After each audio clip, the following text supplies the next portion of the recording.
Lecture du livre Heureux ceux qui d'Ellen G. White. La spiritualité de la loi. Quiconque se met en colère contre son frère mérite d'être puni par les juges. Par la voix de Moïse, Dieu avait déclaré « Tu ne haïras pas ton frère dans ton cœur.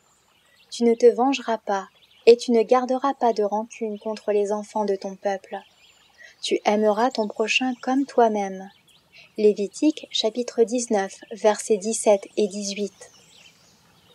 Les vérités présentées par le Christ étaient celles que les prophètes avaient enseignées aux Israélites, mais elles avaient été obscurcies par la dureté de leur cœur et leur amour du péché. Aussi, le Sauveur leur déclare-t-il qu'en cultivant la méchanceté et la haine, ils sont tout aussi coupables que ceux qu'ils condamnent comme criminels. De l'autre côté du rivage, où ils étaient assemblés, s'étendait le pays de Basan. C'était une région solitaire, dont les gorges sauvages et les collines boisées étaient depuis longtemps le repère de criminels de toute espèce. Le récit des meurtres et des crimes commis en ces lieux était encore dans tous les esprits, et bien des gens condamnaient sans pitié les malfaiteurs. Et pourtant, ces zélés accusateurs étaient eux aussi emportés et querelleurs. Ils nourrissaient la haine la plus violente à l'égard des Romains, leurs oppresseurs. Ils s'arrogeaient le droit de haïr et de mépriser tous les autres peuples, et même ceux de leurs compatriotes, dont les opinions différaient des leurs. En agissant ainsi, ils transgressaient le commandement qui déclare « Tu ne tueras point ».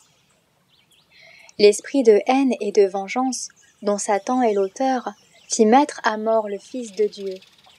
Quiconque ouvre son cœur à la rancune et à la malveillance y accueille un esprit dont les fruits sont mortels. Le mal y est renfermé, comme la plante l'est dans la semence. Quiconque hait son frère est un meurtrier, et vous savez qu'aucun meurtrier n'a la vie éternelle demeurant en lui. 1 Jean chapitre 3 verset 15. Celui qui dira à son frère « Raka, stupide », mérite d'être puni par le Sanhédrin.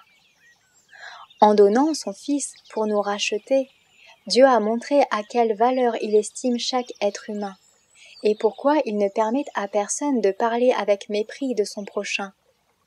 Nous pouvons remarquer les fautes et les faiblesses de ceux qui nous entourent, mais Dieu déclare que tout être lui appartient.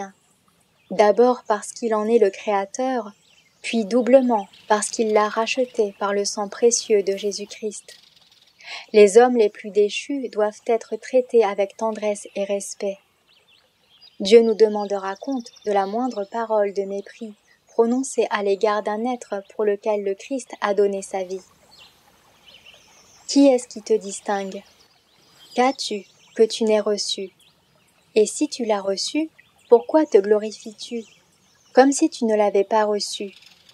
1 Corinthiens chapitre 4 verset 7. Qui es-tu, toi qui juges un serviteur d'autrui? S'il se tient debout ou s'il tombe, cela regarde son maître. Romains chapitre 14 verset 4. Celui qui dira à son frère « insensé » mérite d'être puni par le feu de la géhenne.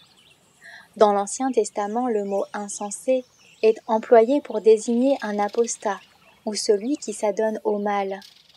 Jésus déclare que quiconque accuse son frère d'apostasie ou de mépris envers Dieu mérite aussi la même condamnation.